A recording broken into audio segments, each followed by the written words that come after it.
Patience English class में आपका स्वागत है। मैं स्वागत करता हूं आप सबका पेशेंस इंग्लिश चैनल पर।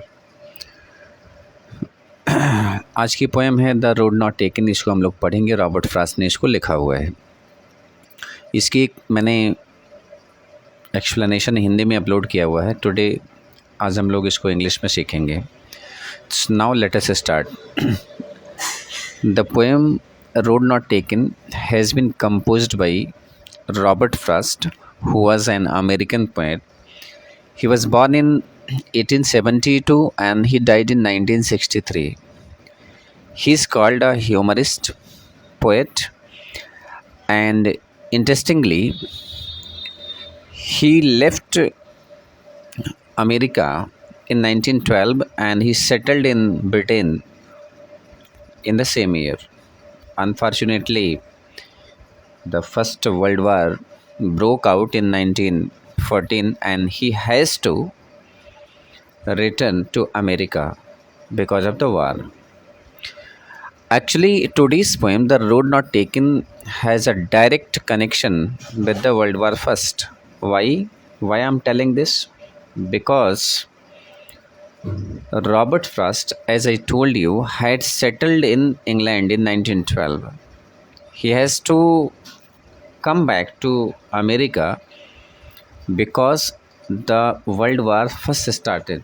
In that war, there was guidelines for the nations that the citizens of other countries could not stay in Britain, in England, and that is why he has to return to his country.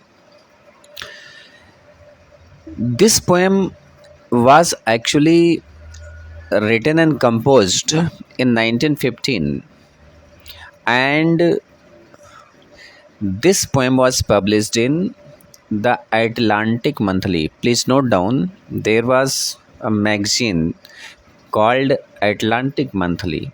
In that magazine, this poem was first published.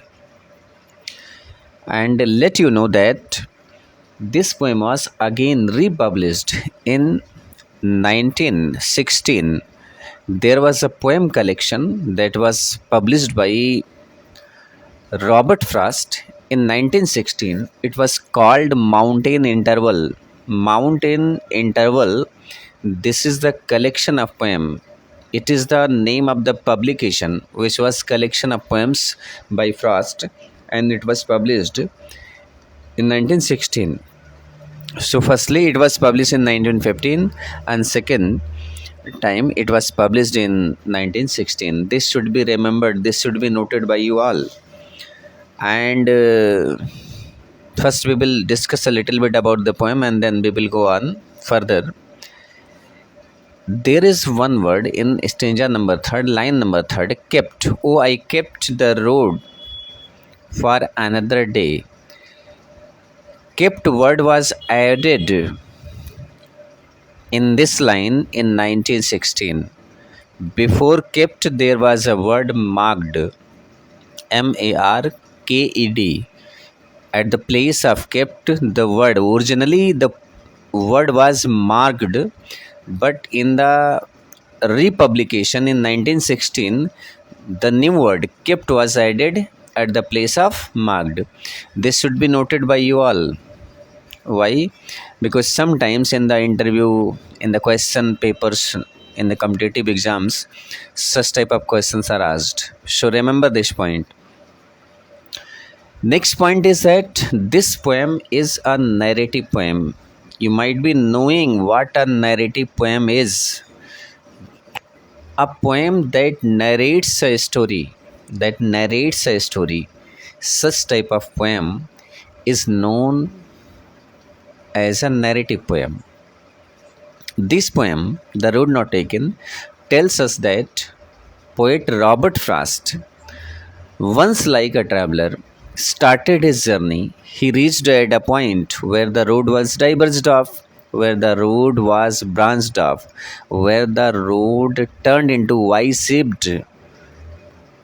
So, and further he tells how he stayed there and what did he do and what he thought about the way that he saw there. All these things have been mentioned. He is mentioning the story like a narrator. He is narrating the story, what had happened with him. So, this poem is a narrative poem. This point should be noted. And most importantly, this poem talks about decision making. Remember, learn it, note it down. This poem talks about decision making, and it looks that this poem also talks about regrets of lives one has to face in his life. And second thing, the poem also talks about the uncertainty of lives. Next, if I talk about you, the poem has metaphors, the poem has anaphora, and the poem has personification, where these figures of speech have been used. We will talk later while I will start the poem. This poem has 20 lines in it. There are 4 stanzas, and each stanza has 5 lines. And you should be knowing about it that a stanza that has 5 lines is called quintet. Remember, quintet, Quintet. This poem has been written in the form of quintet. There are 4 quintets, and each quintet has 5 lines.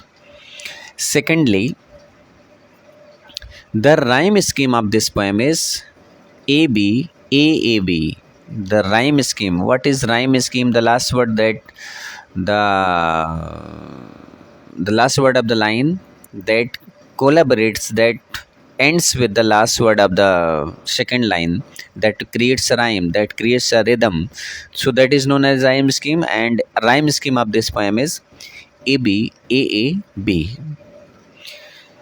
Next point is about this poem is that this poem was dedicated to Edward Thomas. Name is Edward Thomas. Now let me clear who was Edward Thomas. As I told you earlier in the introduction of the poem, that Robert Frost, the poet, who was born in America in 1872, he left America and he settled in Britain in 1912. There, he developed a friendship with Edward Thomas. There was a person whose name was Edward Thomas. He developed his friendship with him, and in some books, it is found that they both, Edward Thomas and the poet Robert Frost, they both had morning walks with each other. And at a point where Robert Frost has to take his own way and his friend has to take his own, there Robert Frost used to crack jokes. It is written in some books, and finally they both went their homes. And finally, when he left Britain in 1914, he remembered those times, because in the morning they used to walk together. Now he has left Britain and he has come back to America. Those moments are remembered by him, and then finally he has to compose this poem. If someone asks you why this poem was composed, because after the composition of each and every poem, a poet has a great intention. It is not written without aim and intention. It was written because of the shifting that was again back to America. He remembered his friend. He missed his friend, Edward Thomas, and that is why, after writing this poem, he dedicated this poem to his friend Edward Thomas. So, this thing should be remembered. During the exams and during the interviews, these questions are very common, and sometimes it is asked why he dedicated Edward Thomas, why he did not dedicate this poem to other persons in his life. And probably this is the best answer that I'm telling you, and you should keep it in your mind. As I told you, metaphor and anaphora and personification, these three figures of speech have been used. Metaphor, let us talk about metaphor. Metaphor, the very first word of the title is the road. In the word road, metaphor has been used. The road, the word road has been used in the form of metaphoric use. Here, road means not road, here, road means choice. The choice that we make in our life can mar our life, can make our life. Remember this point. The decision that we make in our day to day life, the impacts throughout our whole lives. And this is why it is said that before making the decision, one has to think very seriously, especially for the great decisions. And you know, well, if you took by mistake a wrong decision in your life, it may drag you behind where you are. So, in the word road, metaphor has been used, and very nicely the poet has explained it.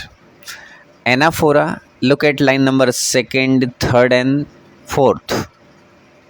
Second, third, and fourth. Very first stanza, there is and.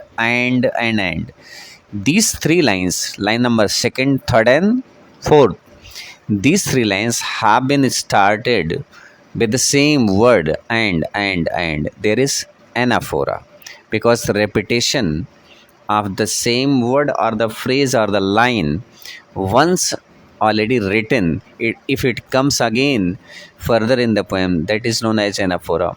So in the word and there is anaphora.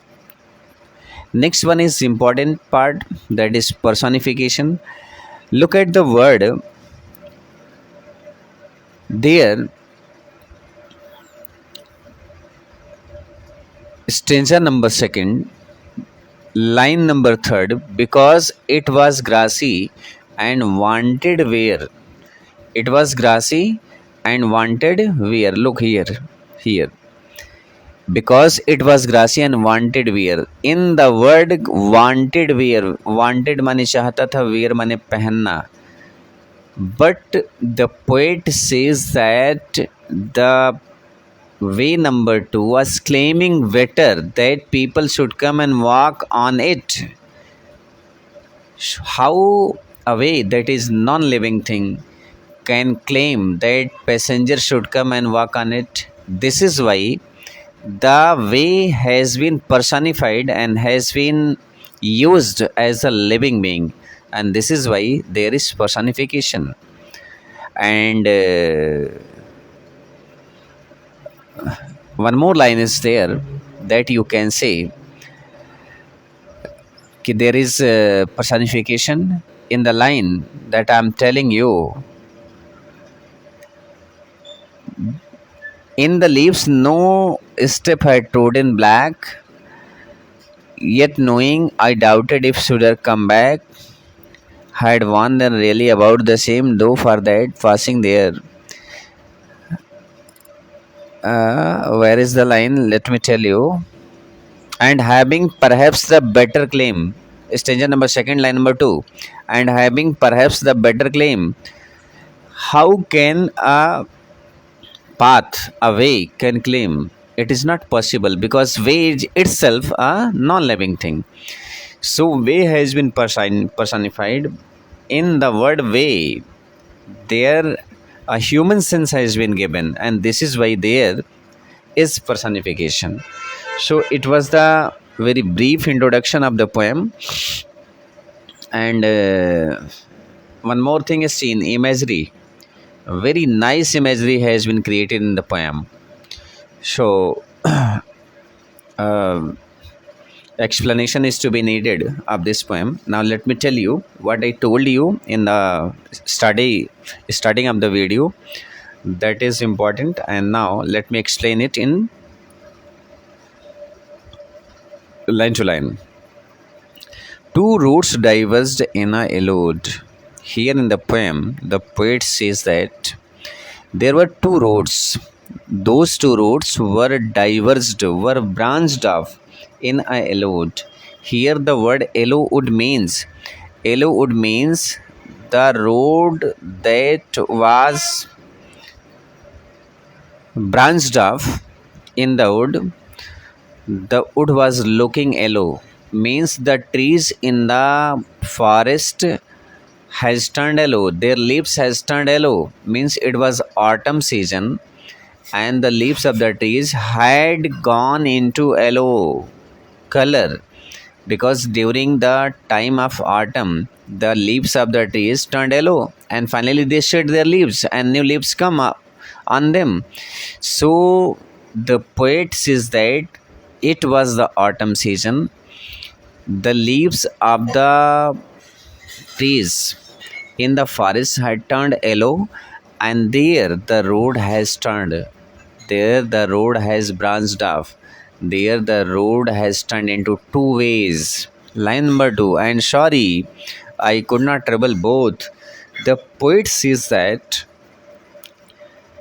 he felt sorry. He felt not good. He did not feel good because he wanted to travel on the both road that I told you in the starting. He wanted to travel with his friend. He wanted to travel on his own road. How it is possible for a man to travel on the both road? Means it is not possible for a man to travel on two roads together. It's not possible. So the poet becomes sad when he departs from his friend.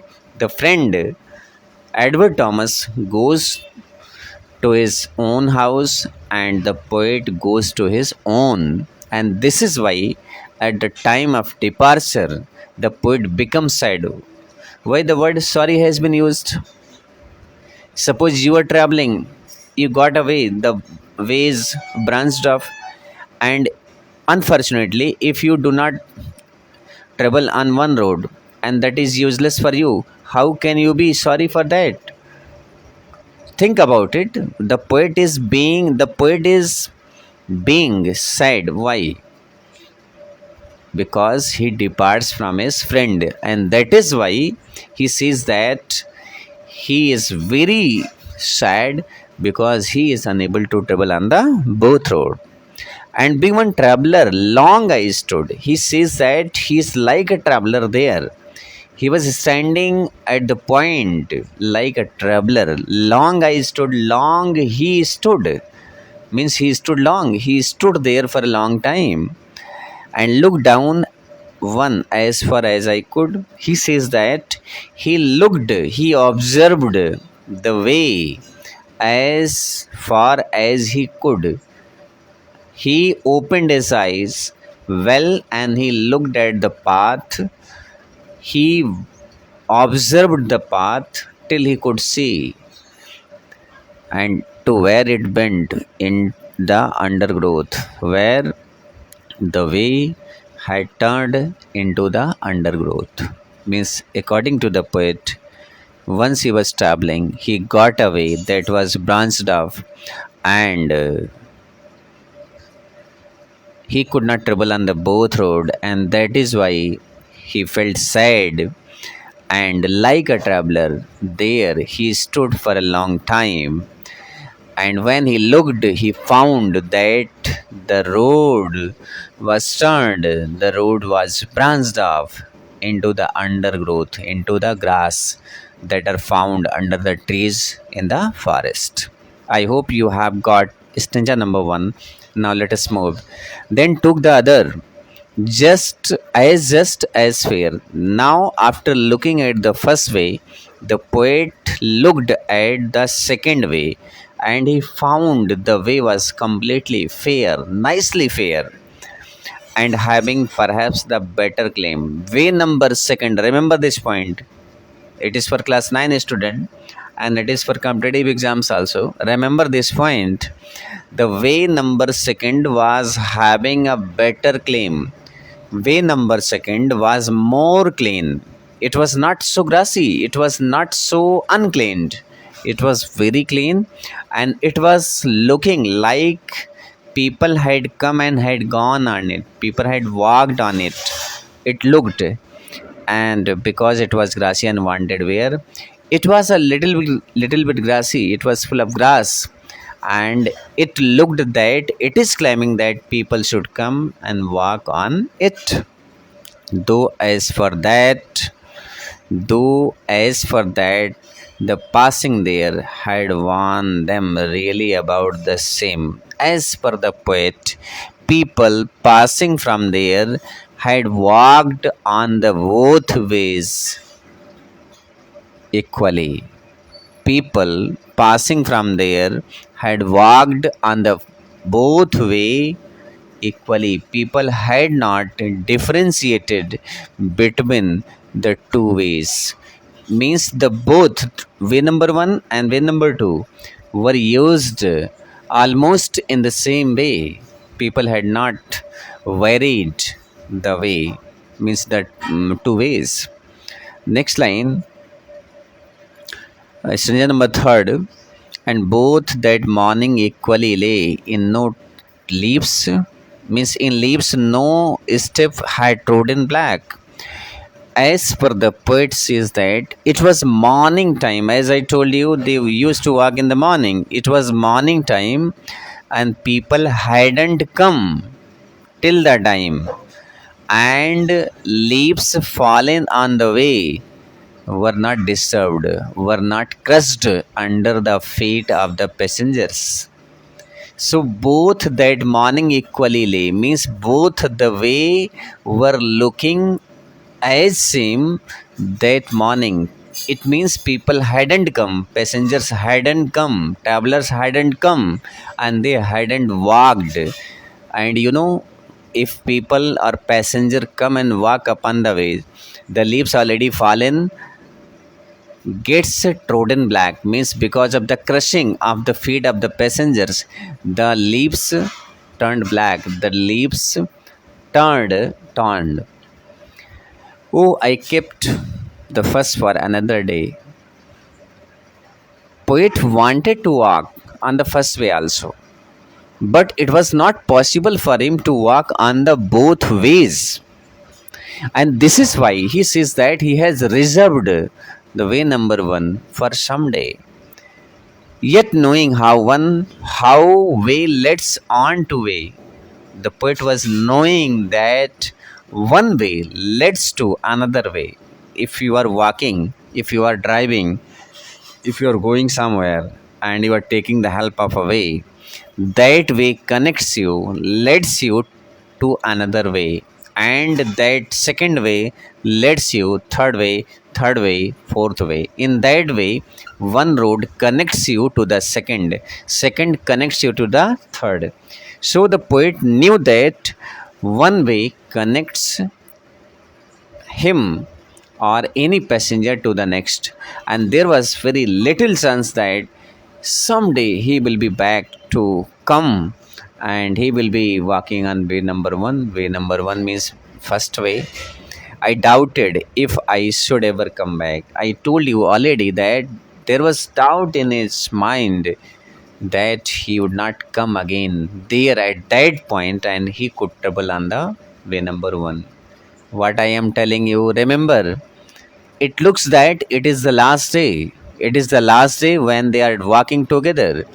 There was doubt in the poet's mind if he will be back to England someday, if he would get his friend Edward Thomas someday, if he would be able to walk together, and if he would be able to go to his friend's house. These are the questions. These are the questions that are running in his mind, and that is why he said, I doubted if I should ever come back. Means he had doubts in his mind. He was not sure of coming again to England. There was very little chance. He knew about it, and this is why he says that if he comes back again to England, Britain, he will walk someday to his friend's house. I hope you are getting what I am telling you. I shall be telling this with a sigh. Somewhere ages and ages hence, he says that he will be telling this point. with the great grief that he was unable to walk with his friend. He was unable to walk on the walk number one, means on the way number one, on the path number one. Why he is upset of not traveling way number one? For a human being, it is impossible to walk to travel on two routes together. I will discuss it later on. Two roads diverged, and I took the one less traveled by. He says that he selected the way that was not traveled by many people. It means he selected the difficult way on which people hadn't walked much, and that has made all the difference. And this is the point, means he selected the way number second that was not used and traveled by many people, and this point he selected way number two. This point has created a great difference in his life. So dear learners, remember, this poem is based on choice making. This poem is based on regrets. This poem is based on uncertainty. The road not taken. It looks that the poet is regretting why he didn't choose the way number one. It looks that he is uncertain about traveling on the ways of the lives, because our life is the sum of decisions that we make in our life. The poet is somehow telling us that our choice should be genuine and okay. Without thinking, we must not go for any choice. In people's life, the time comes when they have doubts, when they are filled with confusion, which decision they should make. If they get two important works together and both are important, then there people are filled with the doubts, suspense, and confusions. There, poet Robert Frost is advising that we should be cool minded and we should think which way should be selected. After well preparation, after well decision making capacity, we should decide which way should be selected. This is a symbolic poem, and if we just get away from the literal meaning, let us go towards the symbolic meaning. The poet is talking about two type of worlds: one materialistic world, and second spiritual world. To travel, to live in the materialistic world is quite easy. What we are doing means, where we are living, we are living in the materialistic world. Some people who are very spiritual in their thoughts and their behavior, that way that life is much hard. Common people or ordinary people cannot sustain such type of life. It looks that the poet is talking about way number two, means the life of spirituality, that is harder for many men, and materialistic life, that is very common for common men. It looks that the poet has selected the way of spirituality rather than the way of materialistic life. So this is most misinterpreted poem in the American literature. There are many scholars who talk about various type of meanings of this poem. I hope you have got the poem. I will say to you, if you are new to our channel, please subscribe it. And what I